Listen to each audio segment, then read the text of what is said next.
Yo, what's up, YouTube? Welcome back to J3 Entertainment, where you're about to get that live and real movie review.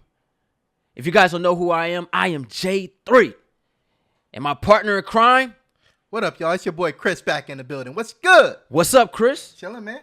Warm it up, Chris. I'm about to. Warm it up, Chris. That's what I was born to do. Oh, man, I love my crisscross, man. man. That's the wear my clothes backwards. All right, but speaking of going back one time, we are going to review Coming to America, which is a sequel to Coming to America.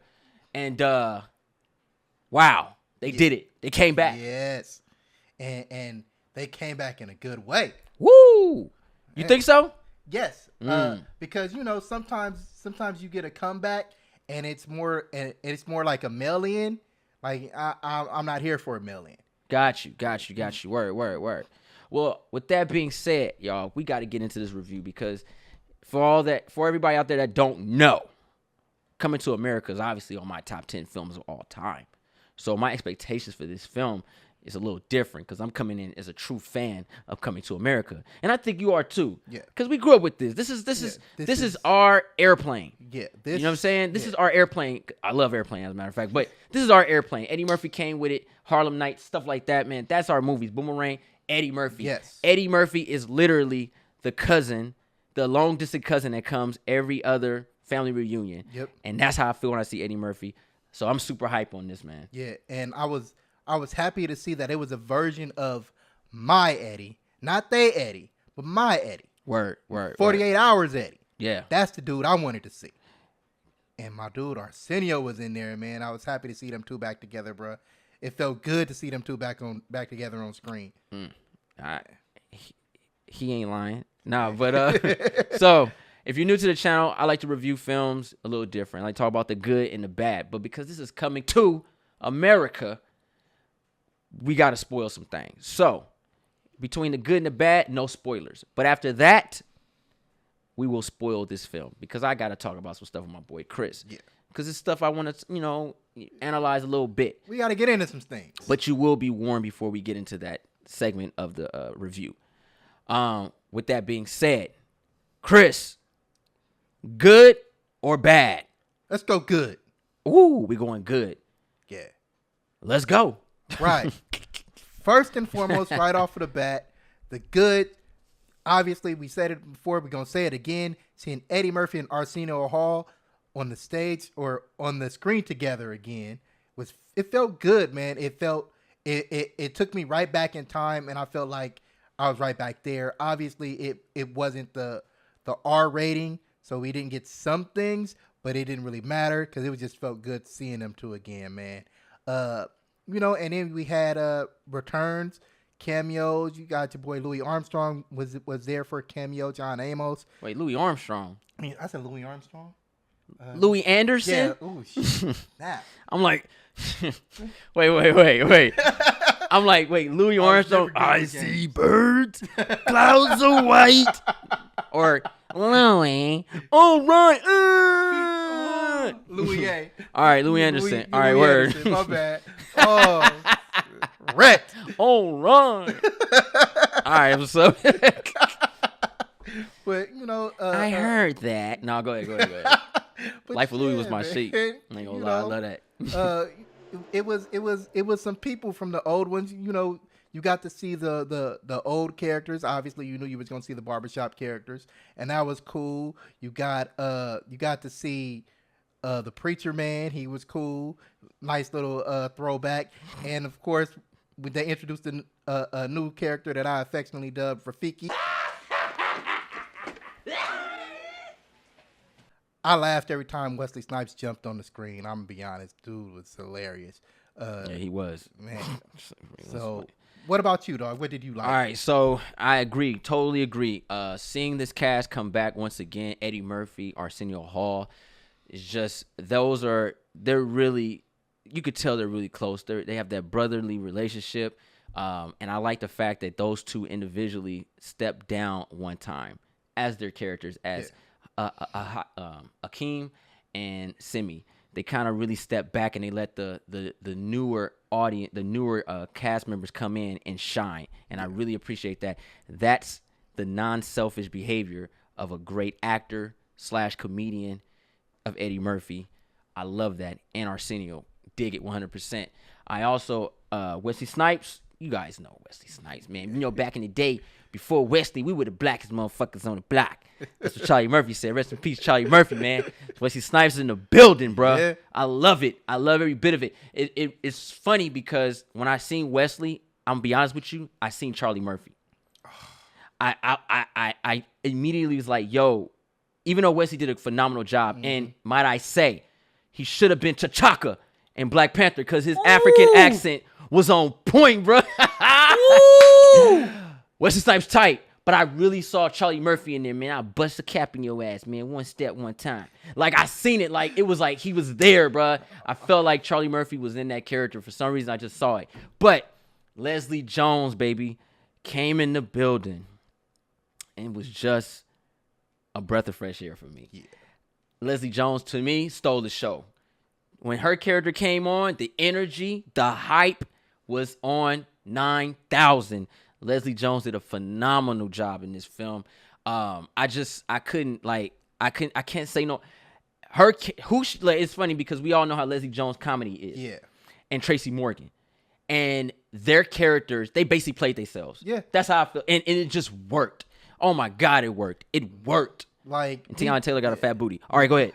Me personally, I was worried seeing Leslie Jones in the trailer, but dog, it just worked in this movie, man. I enjoyed seeing her. And she was funny, bruh. And the things that they let her do, like seeing her play off of Shari Headley, like I was like, oh my God, like that's Lisa for y'all that don't know. That just got me. I was dying, bruh. Oh yeah, dope. Another thing that I liked about this movie, I like the new generation of actors in here. Jermaine Flower, Kiki, Lanen, something like that. Laney? They played. Jermaine Flower played the son, Prince Hakeem's son, and Kiki was the daughter, and her name was Mika Joffrey. So, just seeing the new generation of actors come in, that's what I love about Eddie Murphy. Unselfish, man. Yeah. He could have really made it all about himself, but he allowed them to get their time and shine. Even though I wasn't too fond of Jermaine's character. I wasn't too fond of it. I'll talk about my dislikes, but I do like the fact that he allowed the youth to come in and show what they got. Show me your moves. And I enjoyed it. For the most part. I really enjoyed it. Yeah. As far as the new school, the young cats, I actually enjoyed them. Him, I agree with you. Somewhat. He was a little weird to me, but it's cool. I enjoyed seeing Kiki. I liked her. I was all prepared for some type of social justice warrior shenanigans, and I was so happy that they didn't hit over the head with it. Because the story for her made sense. Yeah. Right? It made absolute perfect sense in a real world environment. Right? Like her motivations, everything about her made perfect sense. So what they did with her, even though I was expecting it, I was happy with it because they didn't go left with it. I got you on that. Well, obviously another thing that I liked about the movie is the comedy. The comedy was not stale at all. There was very, very, very little flat jokes. And I expect that because Eddie ain't really been, these guys ain't been around in a while. Like, you know what I mean? So I expect it.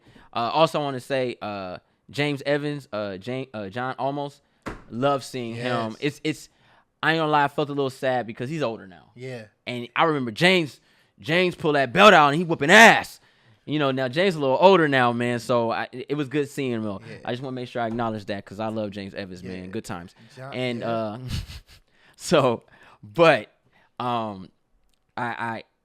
comedy level is very, very little flat jokes for for the most part, very funny, different styles of the a comedy level. And what makes it very unique is that Eddie Murphy, guys, is I can say he's a living legend. Yeah. And the comedians that he's put on in this film looked up to Eddie. So I really felt like they were trying to impress Eddie, man, and they did such a phenomenal job doing that. And, you know, the other part is the characters that Eddie and Arsenio provided, man. And I really love seeing those guys dress up and just have fun again. Breath of fresh air. I ain't gonna lie, I wish if they was to throw in a character, I wish they threw in Keenen Ivory Wayans or maybe Marlon Wayans or something. Yeah. Because I love Marlon and Norbit. And I was like, yo, that would have been really, really smooth if he had threw them in. Because then that would have been like, okay, you threw Keenen Ivory Wayans in there. And, you know, he used to play them pimps back on Living Color and stuff, man. So, but anyway, that's just my fandom. Me personally, I liked that there wasn't a heavy abundance of OG comedians. Like, you know, Eddie and Arsenio was there, but Lionel was there too. And I enjoyed seeing her, but I love the fact that it wasn't like how Adam Sandler would get his crew together, do a movie, and you would see all these old school comedians. And you don't like to laugh? I like to laugh, but I like to see the infusion of new talent. But the thing is, Leslie Jones and them are new to Eddie's world. Yeah, but they still veterans. But I'm talking more of the youth in the film. What youth comedian did you get? Well, they weren't really doing comedic. But I'm just saying I like seeing because if you put in too many of the OG cats, you take time away from some of the young newcomers. That's all I'm saying. I get you. I understand. So, but like, you know, because something got to give when you do too. No, I understand all that, but it was just something that offended my mind. Yeah. For the most part, I think we touched on everything that needs to be spoken of as far as good, man. Unless you got something else you like that was good. Now let's move on because we'll probably say something when we get to the spoiler talk. All right, let's get on the bad, brother. What's up? What did you not like about this movie besides? No, go ahead. I'm just. What did I not like? I will say that I didn't like a lot of anything. Like I really enjoyed this movie. Normally I have when I get to this point I have a lot of dislikes and like I have a whole list that I got to go through.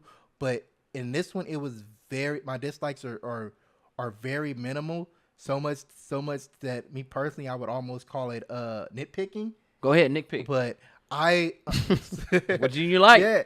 So I dislike the not so much dislike, but I didn't get him the son. Like just the some of the things that they did with him, I didn't. The veil, right? Yeah, I didn't get it. But that's not a discredit on him. It's just that I didn't understand what they were going towards. But I'm gonna see the movie again, so I'll probably figure it out. Well, I'll help you out. Jermaine Flower, I think, did a good job, but I just didn't like his character. Yeah. I think his character was flawed to the extreme. For someone to be 30 years old in this film, well, his character's like 30 years old. Oh, right. I didn't get it. You know, I didn't understand it. I liked something like when he was with Tracy Morgan and he was with Leslie Jones, you kind of understand him. You can tell they're guiding him in his character, but his character just really was in the way for me. Personally, I think they should have gave him, he was missing something. He was missing something that I just, and I saw it, you know what I mean? And when we talk about the spoilers, I'll put a little bit of detail in it, but I just did not dig his character at all. I didn't like the scenarios on how his existence became. Yeah. I thought that was just like, it was like, yo, we just got to do something real quick. I felt it could have been a little bit better, could have been a little bit more humorous. I just felt like I liked what Craig Brewer did with the directing as far as digital imaging, young youth and all that stuff like that. I dig all that. Thought it was really dope, really fun because it lets you remind yourself about what you had previously watched a million times. But I just didn't I feel like the weakest link of the film was Jermaine Flowers' character, Lavelle. It's not a shot at him because I think he did a good job acting as far as for this type of film, but I just think his character was really in the way. Like they could have did something else. I felt like they were trying to force something with his character, and it just did not hit because his substance was very minimum. Like he wasn't funny. Mm-hmm. You didn't care about him. He was trying too hard. It was like the character. It's like, what do you bring to the table, bro? Yeah, like he couldn't fight. He couldn't do. He was really just there.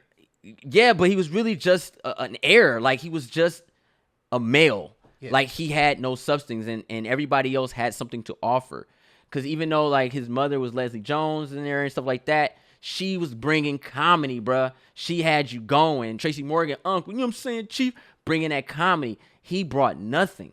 Like everybody in the movie brought something but him. He was the biggest non-factor in this movie for me. It's a dislike. Well, there was one more non-factor, but I give that a pass because he was just there and he was barely a blip, and that was Dre from Power. But he was barely a blip. He was more funnier than him. Yeah, but he was barely there. So it was, but he wasn't. He's not a character to focus on. That's what I mean. Yeah, this guy was the main focus. And it sticks out with him because he's right there in the spotlight. Yeah. So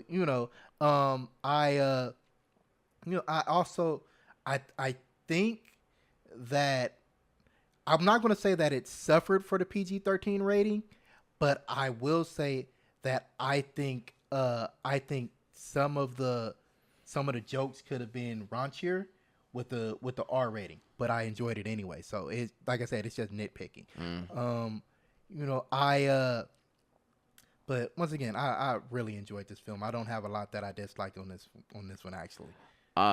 Another thing that I didn't like as far as with the Craig Rohr's directing, it was how Zamunda really looked fake. The CG on a lot of stuff looked really bad, and it looked good sometimes, and then sometimes it looked really fake. Like the animals and stuff like that they look really fake. So it kind of threw me out of it. Just visually, just watching. That's just analyzing it. But for the most part, it was very fun. I get it. I understand it. I understand budget. I understand everything. It's just those are things that be like, that kind of look weak, bro. Look at that lion, bro. He don't look real to me, y'all. Look at them elephants. But at the same time, they did the best job they could possibly do, and I appreciate that. And I really appreciate Eddie Murphy for bringing this in, man. I just remembered. Go ahead. But finish your thought. All right. So another thing that this is nitpicking. The accents were not consistent. The accents were not consistent. Like some was like, "Yo, y'all sound American." Like it wasn't consistent enough for me, and that's just, Yeah. I laughed, but that's just something that's like, yo, they could have fixed that. Yeah. Okay. Go ahead. So I just remembered because I spent a lot of time laughing at this movie, but it's a character thing that they did with now King Akeem that I didn't like, and it was that they made him a punk. I didn't like that. Like it was, it was they made him not cowardly, but they softened him up. Like certain things happened, and and it was said a couple times. Like they wanted to drive it home. You soft, and I'm like, and I was like, yo, this don't match up with Prince Akeem. Like this don't match up with the dude who took a mop stick and beat a robber that had a gun. I won't. That's what I said. It's nitpicky. Nah. I'm about to come at you with this. I just think that I understand what you're saying, but I didn't see him as a punk. I seen him as a father, a caring man who's grown up with wealth and bread. Yes, he wasn't as aggressive as his father was, but he had a different way of showing kindness. Mm-hmm. His father was obviously, he the king. He had power. And that's because James Earl Jones' voice is deep, bruh. But that's James Earl Jones. Yeah, that's James Earl Jones. But I think the way they handled it, he's a father of 3 daughters, man. He tea parties and stuff, bruh. It's different. Softened up. I won't say he's softened because he wouldn't let his family die. No, he wasn't a coward. No, and he was smart with his smart in the way that things worked out. Some of the way they tried to not tried to portray him, but some of the things that were said, like it if you look at it from a different perspective, you're like, dang, that's cold blooded. But you can see like he wasn't really he had the thought, but it wasn't thought of in that bad of a manner. I get you.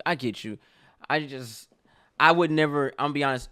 Prince Akeem, I would have never seen him as a aggressor, as a king, even in Coming to America 1. That was the whole point. Like he was never like that. His father was telling him like, "Yo," and in part 1, go to America and smash a bunch of females, and he was like, "No, I want to love somebody." And he's like, "Nah, go in and soil your oaks, man. Go and do your thing. Go have fun before you get married to this baddie over here in gold." You know what I'm saying? So and that's just I don't know. That's different though. Yeah. What else you didn't like, or is that it? That was it. That was it. That was it. For the most part, I enjoyed it, man. I just as an analyst, paying attention to the film, those are things I didn't like, but they don't matter. I'm still gonna watch it. It's not as good as part 1. No. Obviously, and part 1's a gem, Part 1 was an instant classic. Yeah. Right? But this still deserves. This is going to get a rewatch from me. I don't know how good its rewatchability is yet, but it's going to get a rewatch from me. I've only seen it once. I'm gonna see it again. I'm gonna watch it most definitely again. With that being said, let's go ahead and get into spoilers, guys. So I will put a timestamp down so you can go right to our grade if you want to. So spoilers, guys, are coming right now. We here. So what scenes did you like, bruh? Okay. Let's just jump right up in here. And let me get this out of the way. I liked the training scene with the daughters. Like when he's sparring with his oldest daughter. Yeah, and the sisters came. Yeah, came like because he beat her, and then the sisters came. Yeah, they had their back. Yeah, and I don't know if it was just me turning my critic brain off, but so because that was foreshadowing for what comes later, and I didn't even register it. I was in the movie. So when they come and they fight and they fighting later on, it's like, yo. When she do what she do, and then the sisters come, like I should have seen it coming, but I didn't because I was having so much fun with the movie. Like and then that. All right, so I'm trying. It's spoiler, but the spoiler. All right, look, I'm gonna be honest with you, bro. What kicked the movie off for me, spoiler, is when she went back when they came to the apartment. Was like, "I'm your father." She was like, "Oh, the king, the prince. I knew he was gonna come back. He said some shit." And they found out he really was. And Leslie Jones was like, "I was a hoe. I was out there in the streets. I could not stop laughing, bruh." Leslie Jones stole the show every time I seen her, man. She was dope when she went with Lisa McDowell, bro. She said, "Bougie bitch, say what?" And she said, "Huh?" Some shit like that. That shit had me dying. Just her whole line of comedy, her style, her energy was just phenomenal. I love seeing the characters, bro. The barbershop is dope. I don't know how they're still living, but they're still there. And one of the funniest things, and they was like, "Hey, Kunta Kinte," and all this stuff like that. And he was like, African kid with flies on your head. He's like, "Oh no, you took that shit too far. They were like, and don't be throwing your money at me." And then how they adjusted to the world. He was like, "Yeah, man, I had my niece turned to my nephew. No, my nephew turned to my niece. It's called science." Like, it was just funny, like just watching them do those simple jokes and just to poke out the world and where we at right now. I thought was really genius. Just had a lot of fun with it, man. Like, I really laughed. I saw it late at night, so it kept me up. Most definitely is worth watching when it comes to that. I can't say that the movie, affected me like part 1 did, but it does have a very humorous impact. He ain't lying. Let's talk about your boy Wesley Snipes. Wesley tight, bro. Yeah, playing General Izzy. Like, he was tight, bruh. Wesley Snipes was tight, bro. Yeah, Wesley was tight. The man came in every scene dancing, bro. Like what? Like his introduction was tight. Like everything they did would have made sense. Let me see. What else did this is something I it's just me being a man, and this is what it is. But Queen Lisa McDowell, right? You know she got a fat booty, right? Yep. They really didn't show that fat booty. No, they didn't. They kept the camera like they hit it. They did like they did Tsunade and Boruto, bro. They kind of just like, you're killing me now. Yeah, like what do I have to live for anymore? I didn't like that, but that's But that's a spoiler, I guess. Tiana Taylor, hot, bro. Yeah, man. Bad accent, but hot. Hot. Yeah, like she was bad. I'm gonna be honest. When she first showed up, I thought it was Soraya. Love the costume design. Yeah, Soraya, Tiana from Empire. I thought it was her, and then I got a better look. I was like, wait, that's Tiana Taylor. I was like, oh, okay, that's where we going. Seeing her, like Michael Blackson stepped on the screen, and I laughed immediately. Michael Blackson was fun. Yeah, I laughed immediately. He was fun. He was fun. It was like, oh my God, they brought him in too. Because that's where I ended up going. Like, no, not in my house. No, can't make me tumble, bro. They had a lot of great guest appearances in there. Like the guest appearances that just got me, bro. I was so happy just seeing that, because it was just like it was just like a bunch of I want to say what's the word when you do something for the fans? Fan service? Yeah, it was fan service, but it made sense, right? Because like Michael Blackson, seeing Michael Blackson in Zamunda makes sense. Yeah, he's my cousin, right? You know what I'm saying? So and I like that they brought back Garcelle Bivaz, even though she didn't have fancy. Even though she didn't have no lines. She had no lines in the first one. I know, right? But she wasn't fancy in the first one. But I like the fact that they brought her back simply for continuity purposes. Like it's like, nah, yeah, she stepped up from washing penises to like, yo, take care of this shit, because she was a flower girl in the original, and I just like the fact that you got to see some of the old heads, and if you're a fan of this original movie, you're saying, oh, they brought this person back, they brought this person back, and I was so happy with it. Paul Bates, even though he and that's Oa, if for y'all that don't do names like me, but that's Oa. I wasn't feeling his singing. That was corny, but but I was just happy. The voiceover was ridiculous. I was happy to see him though. Yeah. I mean, that's the whole point. Eddie brought all these cats back, man, and brought new cats in. I think we all can say that we enjoyed watching them. One thing I will say this, and then I'm gonna get into that grade, is that I thought was very goofy was, I don't know how close Zamunda is to America, but they were flying a jet back and forth like they were going instant teleportation.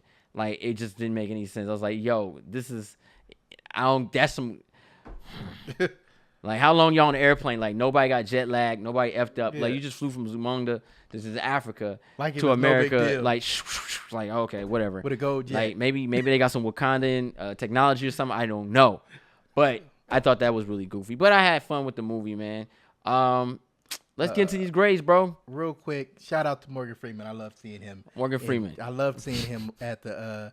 I wish I could say during the funeral, it was like, nigga, that's epic. You have technically, that was not a funeral. That was a celebration. Yeah. And the way Jones died was weak. But go ahead. Yeah, because he was like, the reason I called it that, because he was like, he was telling about the funeral. He was like, let's do it now.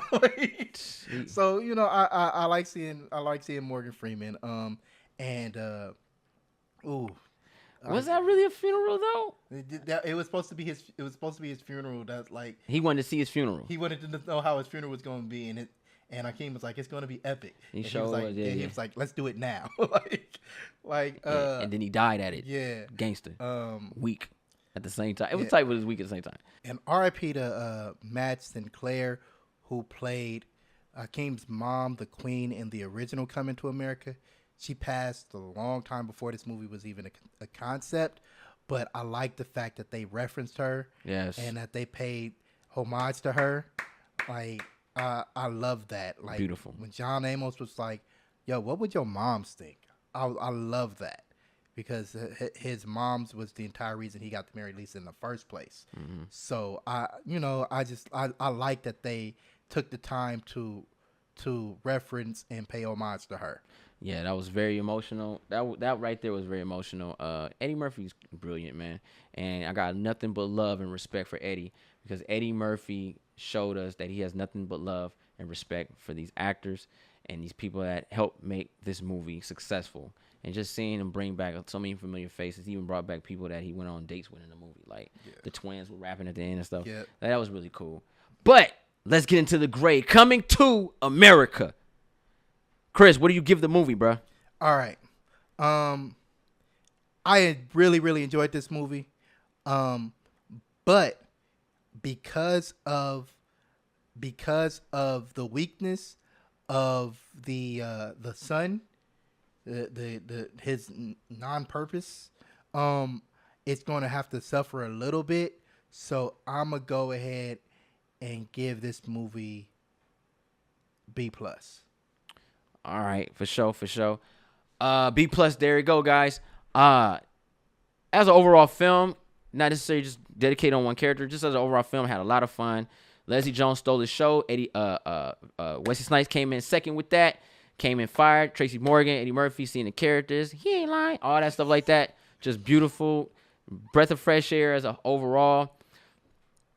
I think it has great rewatchable value. If you enjoy Coming to America 1 and you can acknowledge that this is not part 1, it has a good rewatchable value because it's still funny. It still has great moments. I will say there are some, like I said, some flat points and jokes and stuff like that, but for the most part, I get it and I understand. I'm going to give Coming to America a C+. Right. Yeah, a C+. It's a cool movie to watch. You can watch it again. It's not as funny as part 1, no doubt. Not as funny as part 1, and but it's still fun. Hope you guys enjoyed the review. We keep that 100 at all times. If you're new to the channel, go ahead and push that subscribe button. Thumbs up this video. Don't forget to share Instagram, Facebook, Twitter. Put a comments down below if you watch Coming to America on Amazon Prime. Let me know what you guys gave this movie and what you thought about it. I would love to read you guys' comments, and I would love to give you guys thumbs up and hearts. I'm J3. It's your boy Chris. And we out.